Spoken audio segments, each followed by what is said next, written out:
Welcome to Sleep Audio Stories, where peaceful narration meets gentle imagination.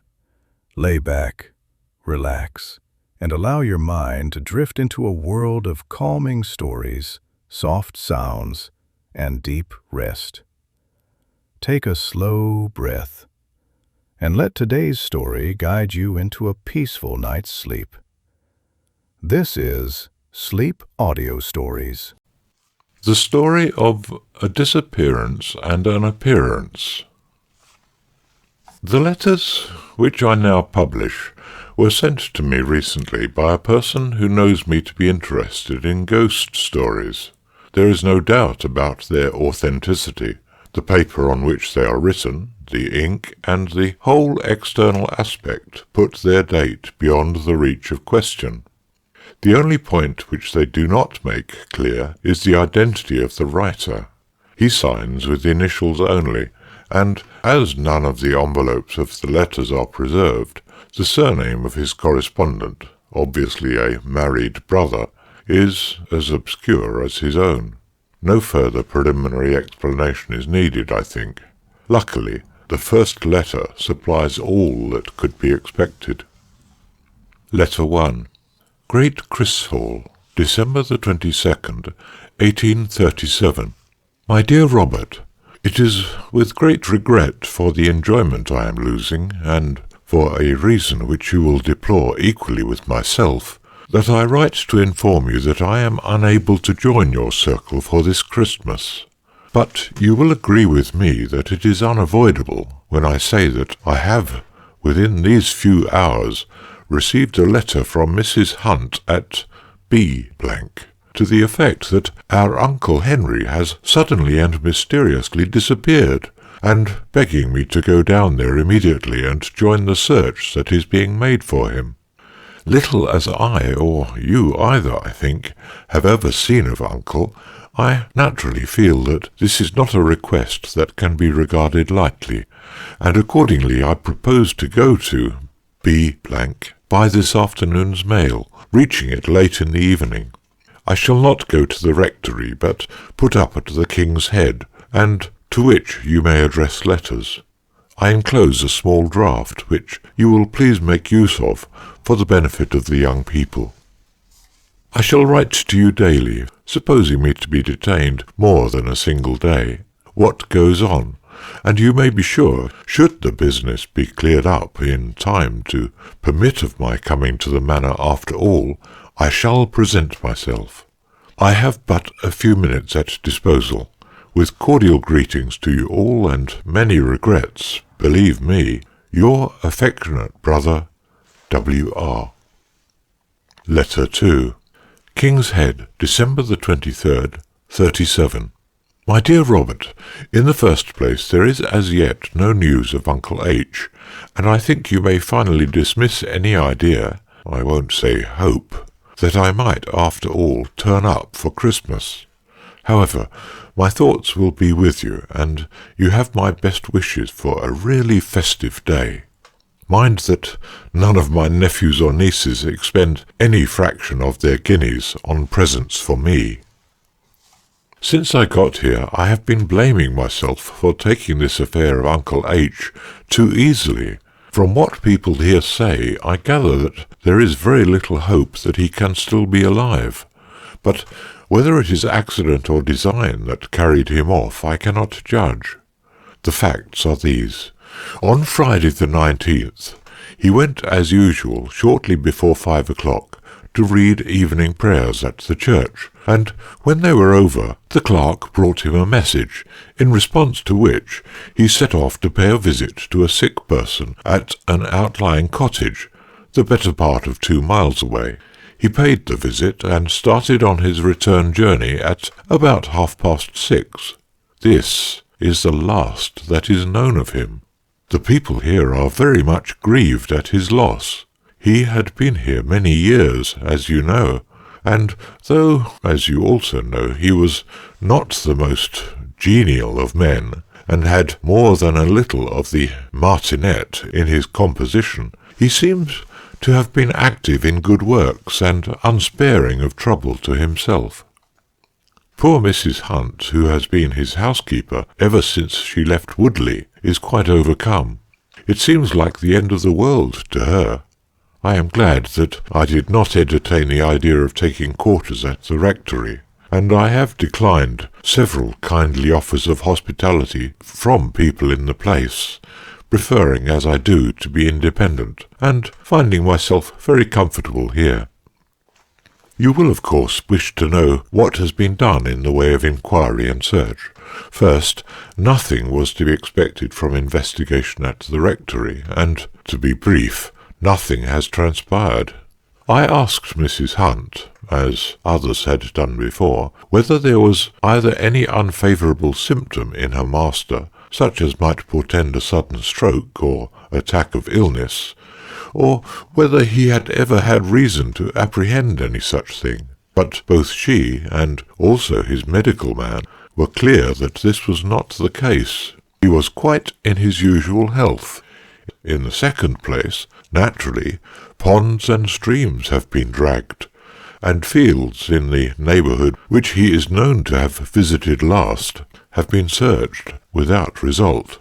I have myself talked to the parish clerk and, more important, have been to the house where he paid his visit.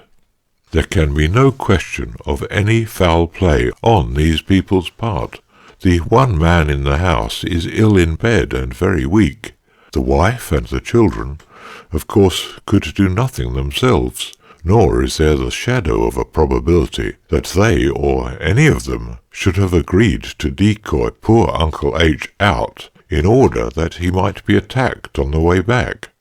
They had told what they knew to several other inquirers already, but the woman repeated it to me.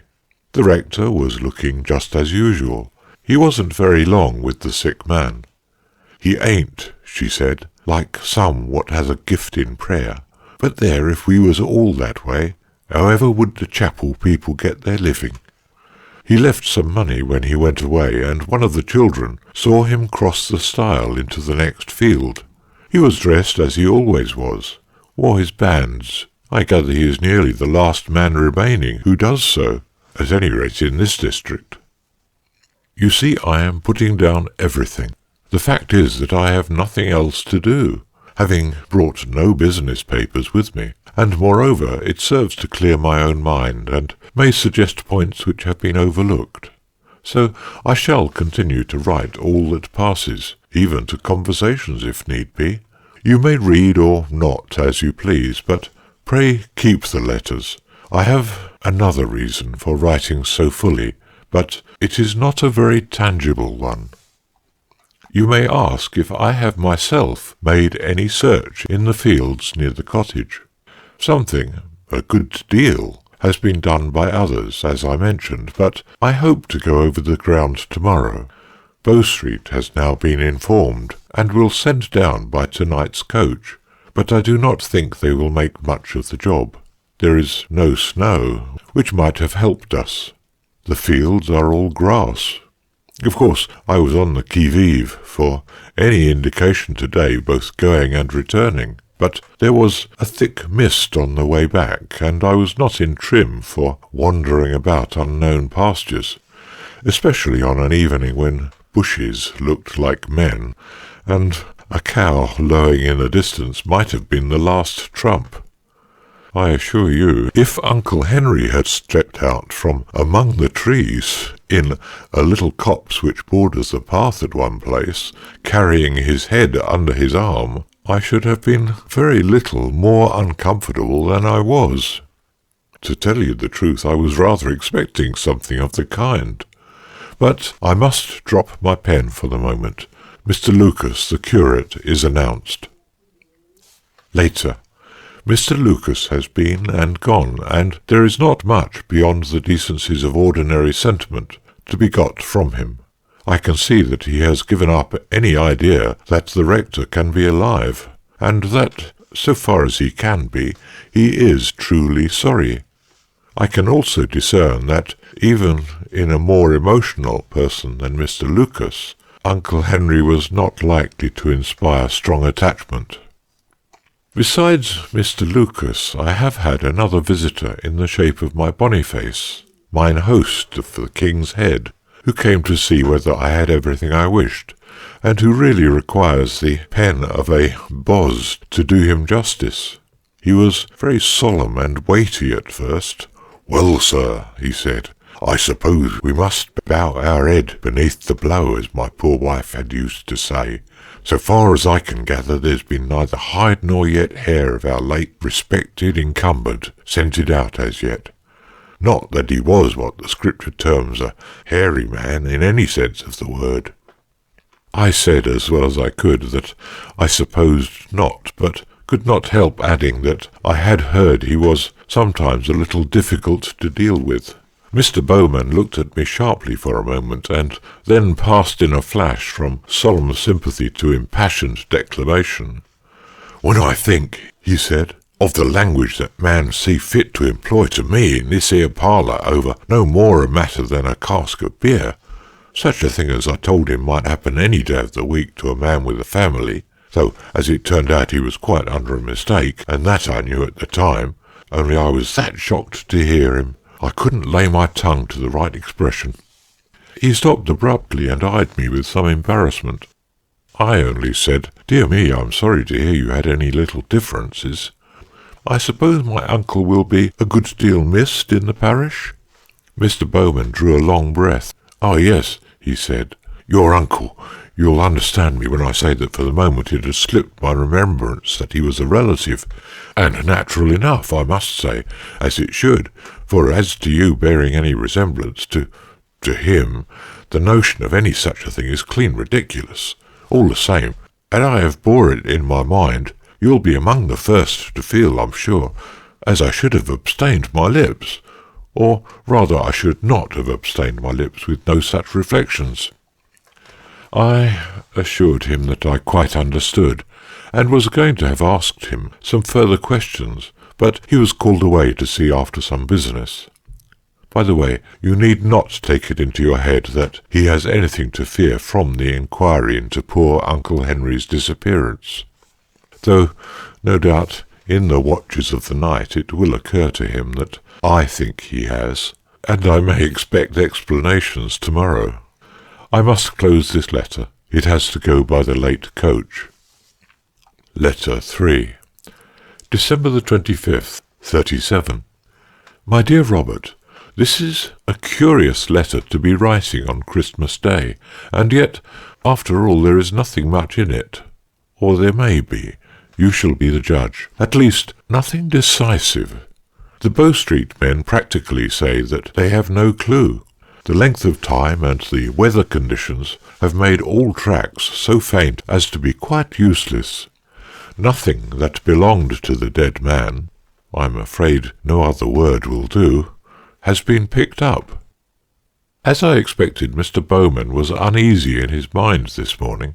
Quite early I heard him holding forth in a very distinct voice, purposely so I thought, to the Bow Street officers in the bar, as to the loss that the town had sustained in their rector, and as to the necessity of leaving no stone unturned.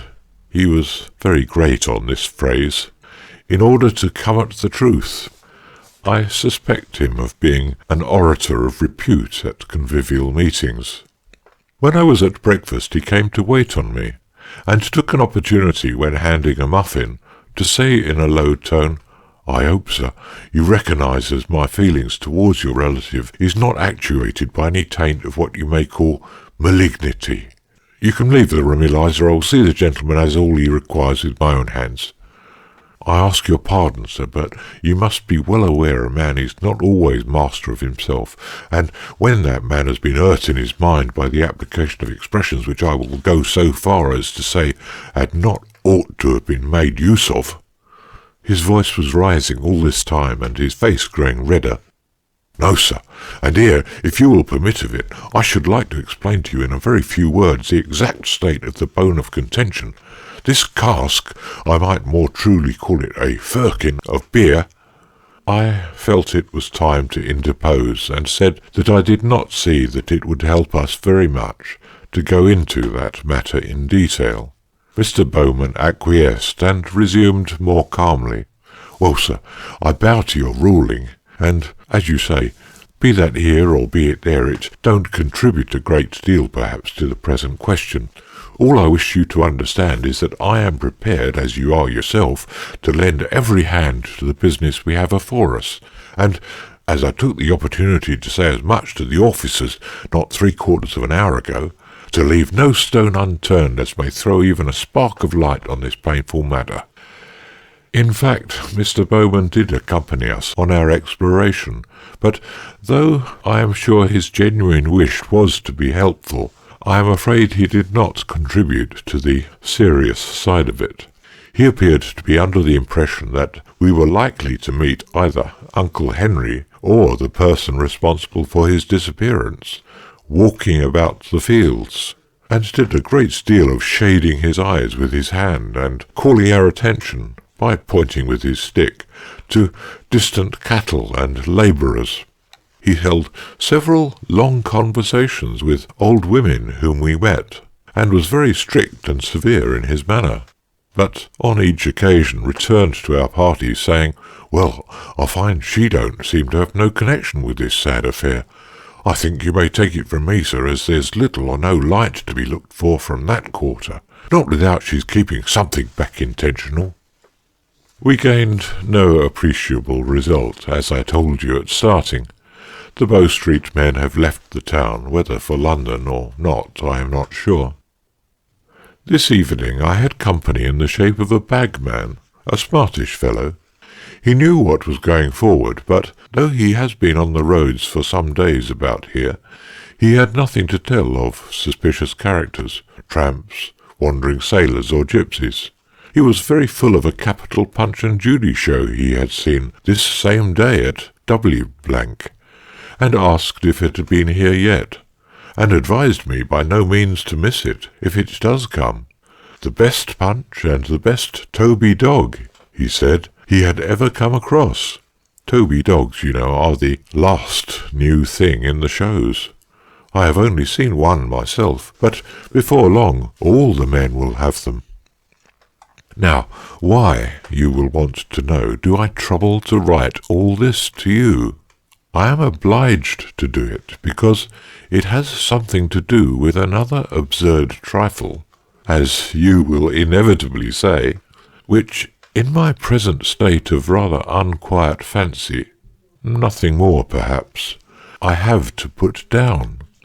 It is a dream, sir, which I am going to record, and I must say it is one of the oddest I have had. Is there anything in it beyond what the bagman's talk and Uncle Henry's disappearance could have suggested? You, I repeat, shall judge. I am not in a sufficiently cool and judicial frame to do so. It began with what I can only describe as a pulling aside of curtains, and I found myself seated in a place, I don't know whether indoors or out. There were people, only a few, on either side of me, but I did not recognize them, or indeed think much about them. They never spoke, but, so far as I remember, were all grave and pale-faced, and looked fixedly before them. Facing me there was a Punch and Judy show, perhaps rather larger than the ordinary ones, painted with black figures on a reddish-yellow ground. Behind it, and on each side, was only darkness, but in front there was a sufficiency of light. I was strung up to a high degree of expectation, and listened every moment to hear the panpipes and the root-a-toot-it. Instead of that, there came suddenly an enormous, I can use no other word, an enormous single toll of a bell. I don't know from how far off, somewhere behind. The little curtain flew up and the drama began. I believe someone once tried to rewrite Punch as a serious tragedy, but whoever he may have been, this performance would have suited him exactly. There was something satanic about the hero. He varied his methods of attack. For some of his victims he lay in wait, and to see his horrible face, it was yellowish-white, I may remark, peering round the wings, made me think of the vampire in Fuseli's foul sketch. To others he was polite and carneying, particularly to the unfortunate alien who can only say "Shalabala," though what Punch said I never could catch. But with all of them I came to dread the moment of death. The crack of the stick on their skulls, which in the ordinary way delights me, had here a crushing sound, as if the bone was giving way, and the victims quivered and kicked as they lay. The baby, it sounds more ridiculous as I go on, the baby, I am sure, was alive. Punch wrung its neck, and if the choke or squeak which it gave were not real, I know nothing of reality. The stage got perceptibly darker as each crime was consummated, and at last there was one murder which was done quite in the dark, so that I could see nothing of the victim, and took some time to effect. It was accompanied by hard breathing and horrible muffled sounds, and after it Punch came and sat on the footboard, and fanned himself, and looked at his shoes, which were bloody, and hung his head on one side, and sniggered in so deadly a fashion that I saw some of those beside me cover their faces, and I would gladly have done the same. But in the meantime the scene behind Punch was clearing, and showed not the usual house front, but something more ambitious, a grove of trees and the gentle slope of a hill, with a very natural, in fact I should say a real, moon shining on it. Over this there rose slowly an object which I soon perceived to be a human figure with something peculiar about the head. What I was unable at first to see. It did not stand on its feet, but began creeping or dragging itself across the middle distance towards Punch, who still sat back to it. And by this time, I may remark, though it did not occur to me at the moment, that all pretence of this being a puppet show had vanished. Punch was still Punch, it is true, but, like the others, was, in some sense, a live creature, and both moved themselves at their own will. When I next glanced at him, he was sitting in malignant reflection, but in another instant something seemed to attract his attention, and he first sat up sharply and then turned round, and evidently caught sight of the person that was approaching him, and was, in fact, now very near. Then, indeed, did he show unmistakable signs of terror. Catching up his stick, he rushed towards the wood, only just eluding the arm of his pursuer, which was suddenly flung out to intercept him. It was with a revulsion which I cannot easily express that I now saw, more or less clearly, what this pursuer was like. He was a sturdy figure, clad in black, and, as I thought, wearing bands. His head was covered with a whitish bag. The chase which now began lasted I do not know how long, now among the trees, now along the slope of the field, sometimes both figures disappearing wholly for a few seconds, and only some uncertain sounds letting one know that they were still afoot. At length there came a moment when Punch, evidently exhausted, staggered in from the left and threw himself down among the trees. His pursuer was not long after him, and came looking uncertainly from side to side. Then, catching sight of the figure on the ground, he too threw himself down. His back was turned to the audience, and with a swift motion twitched the covering from his head, and thrust his face into that of Punch. Everything on the instant grew dark. There was one long, loud, shuddering scream, and I awoke to find myself looking straight into the face of what in all the world do you think but a large owl, which was seated on my window-sill immediately opposite my bed-foot, holding up its wings like two shrouded arms. I caught the fierce glance of its yellow eyes, and then it was gone. I heard the single enormous bell again, very likely, as you are saying to yourself, the church clock, but I do not think so. And then I was broad awake. All this, I may say, happened within the last half hour. There was no probability of my getting to sleep again, so I got up, put on clothes enough to keep me warm, and am writing this rigmarole in the first hours of Christmas Day. Have I left out anything? Yes, there was no Toby dog, and the names over the front of the Punch and Judy booth were Kidman and Gallop, which was certainly not what the bagman told me to look out for. By this time I feel a little more as if I could sleep, so this shall be sealed and wafered. Letter 4. December the 26th, 37. My dear Robert, all is over. The body has been found. I do not make excuses for not having sent off my news by last night's mail, for the simple reason that I was incapable of putting pen to paper.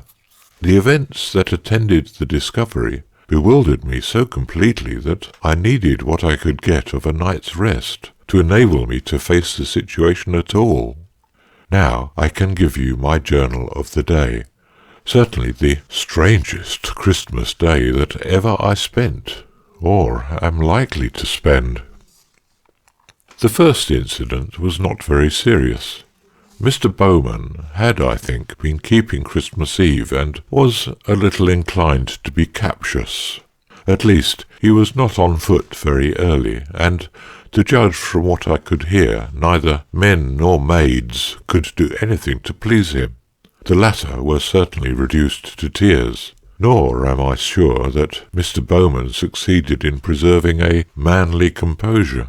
At any rate, when I came downstairs, it was in a broken voice that he wished me the compliments of the season, and a little later on, when he paid his visit of ceremony at breakfast, he was far from cheerful, even Byronic, I might almost say, in his outlook on life. "I don't know," he said, "if you think with me, sir, but every Christmas as comes round the world seems a hollerer thing to me. Why, take an example now from what lays under my own eye. There's my servant Eliza, been with me now for going on 15 years. I thought I could have placed my confidence in Eliza, and yet this very morning, Christmas morning too, of all the blessed days in the year, with the bells a-ringing and all like that, I say, this very morning, had it not been for Providence watching over us all, that girl would have put, indeed I may go so far as to say had put, the cheese on your breakfast table." He saw I was about to speak, and waved his hand at me. "It's all very well for you to say, 'Yes, Mr. Bowman,' but you took away the cheese and locked it up in the cupboard, which I did, and have the key here, or if not the actual key, one very much about the same size. That's true enough, sir, but what do you think is the effect of that action on me? Why, it's no exaggeration for me to say that the ground is cut from under my feet, and yet when I said as much to Eliza, not nasty, mind you, but just firm-like, what was my return? 'Oh,' she says, 'well,' she says, 'there wasn't no bones broke, I suppose?' Well, sir, it hurt me. That's all I can say, it hurt me, and I don't like to think of it now." There was an ominous pause here, in which I ventured to say something like, "Yes, very trying," and then asked at what hour the church service was to be. 11 o'clock, Mr. Bowman said with a heavy sigh. "Ah, you won't have no such discourse from poor Mr. Lucas as what you would have done from our late rector. Him and me may have had our little differences, and did do, more's the pity." I could see that a powerful effort was needed to keep him off the vexed question of the cask of beer, but he made it. But I will say this, that a better preacher, nor yet one to stand faster by his rights, or what he considered to be his rights. However, that's not the question now. I, for one, never set under. Some might say, was he an eloquent man? And to that my answer would be, well, there you've a better right, perhaps, to speak of your own uncle than what I have. Others might ask, did he keep a hold of his congregation? And there again I should reply, that depends. But as I say, yes, Eliza, my girl, I'm coming. 11 o'clock, sir. and you inquire for the King's Head pew." I believe Eliza had been very near the door, and shall consider it in my veil. The next episode was church. I felt Mr. Lucas had a difficult task in doing justice to Christmas sentiments, and also to the feeling of disquiet and regret which, whatever Mr. Bowman might say, was clearly prevalent. I do not think he rose to the occasion. I was uncomfortable. The organ wolved, you know what I mean. The wind died, twice in the Christmas hymn, and the tenor bell, I suppose owing to some negligence on the part of the ringers, kept sounding faintly about once in a minute during the sermon. The clerk sent up a man to see to it, but he seemed unable to do much. I was glad when it was over. There was an odd incident, too, before the service. I went in rather early, and came upon two men carrying the parish bier back to its place under the tower. From what I overheard them saying, it appeared that it had been put out by mistake by someone who was not there. I also saw the clerk busy folding up a moth-eaten velvet pall, not a sight for Christmas Day. I dined soon after this, and then, feeling disinclined to go out, took my seat by the fire in the parlour, with the last number of Pickwick, which I had been saving up for some days. I thought I could be sure of keeping awake over this, but I turned out as bad as our friend Smith. I suppose it was 2:30 when I was roused by a piercing whistle and laughing and talking voices outside in the market-place. It was a Punch and Judy. I had no doubt the one that my bagman had seen at W. I was half delighted, half not, the latter because my unpleasant dream came back to me so vividly. But anyhow I determined to see it through, and I sent Eliza out with a crown piece to the performers, and a request that they would face my window if they could manage it. The show was a very smart new one. The names of the proprietors, I need hardly tell you, were Italian, Foresta and Calpigi. The Toby dog was there, as I had been led to expect. All B. turned out, but did not obstruct my view, for I was at the large first-floor window, and not 10 yards away. The play began on the stroke of 2:45 by the church clock. Certainly it was very good, and I was soon relieved to find that the disgust my dream had given me for Punch's onslaughts on his ill-starred visitors was only transient.